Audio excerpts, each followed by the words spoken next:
We've spent some time talking about var, let, and const. Now I want to address a question that usually comes up, and that's, should we continue to use var? ES6 has been out for several years now. Shouldn't we just switch to let and const and use let and const always?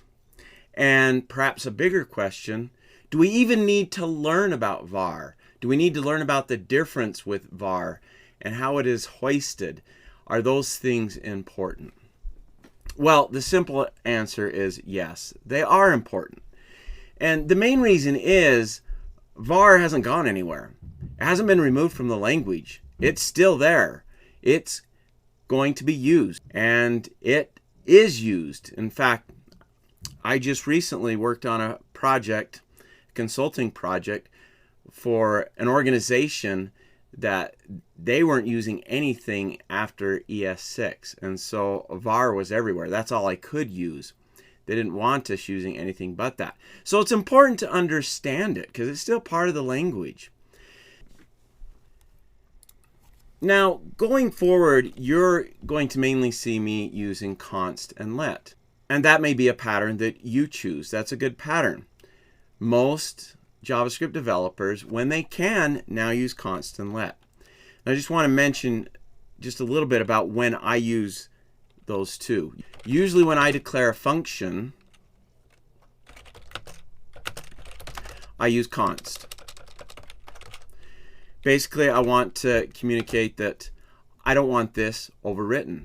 This function should not be overwritten. So it makes sense to use const for that. Inside of functions, unless I intend it to be a constant, I'll generally use let.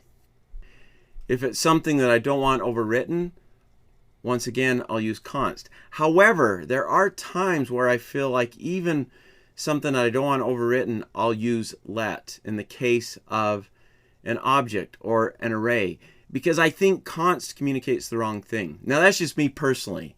That's not the JavaScript world speaking.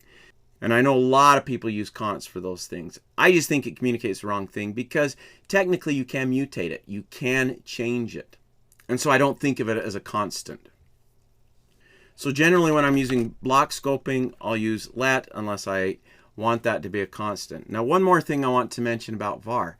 There are some situations still where you need to use var.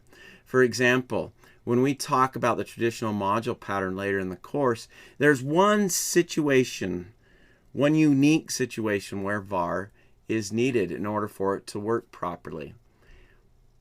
And you'll see that in that section. But generally, you can use const and let. But make sure you understand var.